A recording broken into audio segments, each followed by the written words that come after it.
पहली बड़ी खबर, वुहान लैब पर माइक पॉम्पियो का सनसनीखेज खुलासा। बड़ी खबर, पीएलए के लोग वुहान लैब में काम कर रहे थे, लैब में मिलिट्री से जुड़ी गतिविधियां हो रही थी। माइक पॉम्पियो ने कहा चीन ने डब्ल्यूएचओ को इस बारे में नहीं बताया।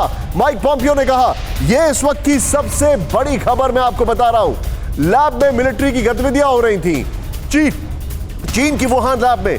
मैं सीधे लेकर चलूंगा, आइए जरा माइक पॉम्पियो का पूरा स्टेटमेंट। आइए राहुल तेजी से माइक पॉम्पियो का जो पूरा स्टेटमेंट इसको प्ले ऑन करें। क्या कहा माइक पॉम्पियो ने?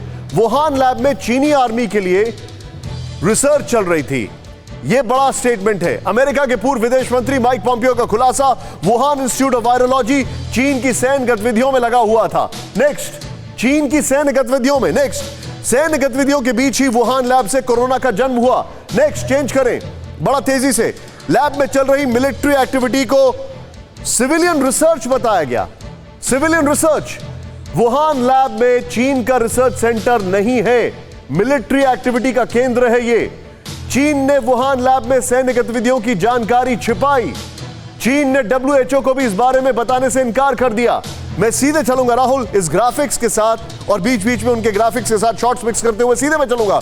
मेरे साथ विष्णु सर, मैं आपसे जानना चाहूंगा, एक रिपोर्ट तैयार की गई जब डोनाल्ड ट्रंप एग्जिट कर रहे थे, उस रिपोर्ट का खुलासा नहीं हुआ, लेकिन उसका स्पिलओवर हम देख रहे हैं बाहर आ रहा है। क्या यह समझा जाए कि अमेरिका के पास क्रेडिबल एविडेंस है कि वुहान लैब एक मिलिट्री सेंटर था? निशांत जी नमस्कार, और पहले तो आपको बधाई देना चाहता हूं कि आप बुलंद आवाज में वो सवाल पूछते हैं जो कि सबको पूछना चाहिए पर लोग घबराते हैं पूछने। Thank you sir. जब आपने पूछा शुरू में कि इन्होंने इराक के साथ ऐसा क्यों किया और चीन के साथ ऐसा क्यों नहीं किया, उसका अगर मैं स्पष्ट जवाब दूं कि वो इराक था और ये चीन थे, तो इसमें इससे ज़्यादा कोई सरल चीज़ हो नहीं सकती एक तरह से, क्योंकि दुनिया में कोई इक्वालिटी नहीं है। अब जो आपने बात की कि जो रिपोर्ट दी गई थी, आपको याद है कि ये सत्ता परिवर्तन से कुछ दिन पहले दी गई थी, बहुत ध्यान से और स्ट्रेटेजिकली 3-4 दिन पहले दी गई। साहब उससे पहले क्यों नहीं दी गई? और ट्रंप साहब और पॉम्पियो साहब तो लगातार कह रहे थे कि वुहान वायरस है, चाइनीज़ वायरस है। निशांत जी 13 महीने निकाल दिए इन्होंने जब जनवरी 2021 तक, और कहने के बाद आगे कार्रवाई क्यों नहीं की गई? नज़रअंदाज क्यों किया गया? बहुत सवाल उठ रहे हैं। और ये भी है कि जो चीन पे आरोप लगाए, उसे अगर आगे नहीं जाना चाहते थे तो कम से कम डब्ल्यूएचओ के खिलाफ तो एक्शन लेते। सर मुझे एक बात बताइए विष्णु सर, मैं आपसे एक चीज समझना चाह रहा हूं जी।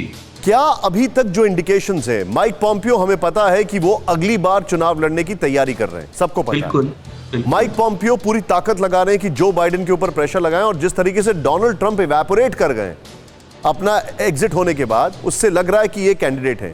लेकिन क्या इनके जो स्टेटमेंट है वो अपने आप में क्रेडिबल एविडेंस बता रहे हैं?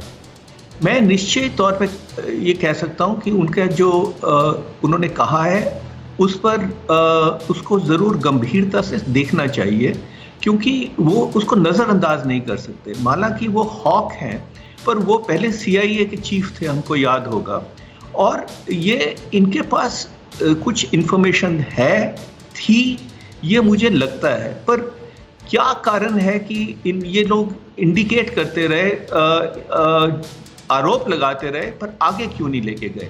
फिक्र आपकी, सोमवार से शुक्रवार रात 9 बजे सिर्फ TV9 भारतवर्ष पर।